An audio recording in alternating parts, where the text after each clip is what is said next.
आज मैं इस सदन से पूछना चाहती हूँ, क्या आज के भारत की हवा मलयज शीतलम है? नहीं अध्यक्ष जी, बस संसद से बाहर कदम रखिए, एक गहरी सांस लीजिए। ये चंदन की महक नहीं, ये जहर है जो आपके हमारे फेफड़ों में उतर रहा है। दुनिया के 20 सबसे प्रदूषित शहरों में से 13 भारत में है। दिल्ली की हवा में सांस लेना मानो रोज 20 सिगरेट पीने जैसा हो।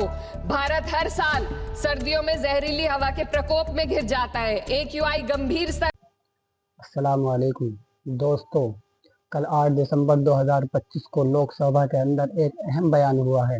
उसमें इकरा हसन चौधरी ने अपने बयान में वंदे मातरम को लेकर कुछ अहम बातें की हैं कि वंदे मातरम को बने हुए 150 साल हो चुके हैं। उन्होंने कहा है कि हम इंडियन बाई चॉइस हैं, बाई चांस नहीं हैं। और उन्होंने अल्लामा इकबाल के एक मशहूर शेर, सारे जहां से अच्छा हिंदुस्तान हमारा। धन्यवाद अध्यक्ष महोदया।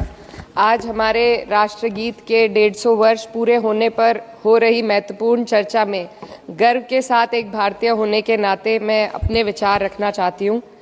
सदन में इतिहास को तोड़ मरोड़ कर पेश करके फिर से मुस्लिम तुष्टीकरण के नाम पर भारतीय मुसलमानों को कटघरे में खड़े करने की कोशिश की जा रही है। लेकिन मैं सदन में बताना चाहूंगी कि हम भारतीय मुसलमान जिन्ना के आह्वान को ठुकराकर अपने इस प्यारे वतन की मिट्टी के साथ मजबूती से जुड़े रहे। हमने महात्मा गांधी, बाबा साहब डॉक्टर भीमराव अंबेडकर, रविंद्रनाथ टैगोर जी, सुभाष चंद्र बोस जी, मौलाना अबुल कलाम आजाद, अशफाक उल्लाह खां साहब के विचारों को अपनाया। हम भारतीय मुसलमान इंडियंस बाय चॉइस हैं, बाय चांस नहीं। वंदे मातरम के किन छंदों को राष्ट्रगीत के तौर पर अपनाया जाए, यह फैसला सर रविंद्रनाथ टैगोर और सुभाष चंद्र बोस जी जैसे नेताओं के परामर्श के बाद हुआ। क्या अब हम उन महान नायकों की समझ पर प्रश्न चिन्ह उठाएंगे? उन्हें देश को बांटने वाला और तुष्टीकरण करने वाला कहने का पाप करेंगे? उन महान हस्तियों ने वंदे मातरम के उन छंदों को अपनाया जिन्होंने देश के हर वर्ग, हर धर्म के मानने वालों को एक सूत्र में पिरोने का काम किया। और मैं एक घटना आप लोगों के सामने रखना चाहती हूँ।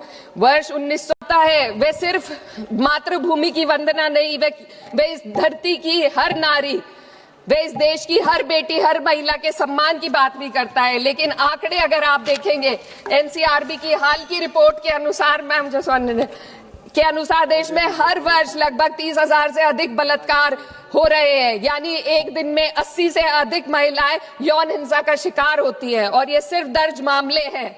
जब जम्मू कश्मीर की एक बच्ची हिंसक अत्याचार का शिकार होती है, जब सत्ता से जुड़े लोगों पर आरोप लगते हैं और कार्रवाई वर्षों लटक जाती है, जब उन्नाव की पीड़िता लखनऊ के दरबार में इंसाफ को लेकर अपनी जान देने पर आमादा होती है, जब बिल्किस बानो के अपराधियों का सरकार के लोग द्वारा स्वागत किया जाता है, तो ये घटनाएं वंदे मातरम की आत्मा पर चोट पहुंचाती है।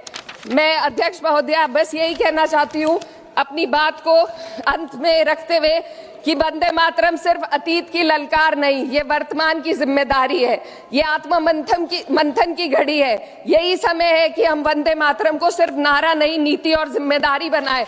और अपने जज्बात को मैं अल्लामा इकबाल साहब के तराना हिंद के साथ इस सदन में रखना चाहती हूँ कि सारे जहां से अच्छा हिंदुस्तान हमारा, हम बुलबुले हैं इसके, ये गुलसिता हमारा, मजहब नहीं सिखाता आपस में बैर रखना, हिंदी है हम, वतन है हिंदुस्तान हमारा। श्रीमती लवली आनंद।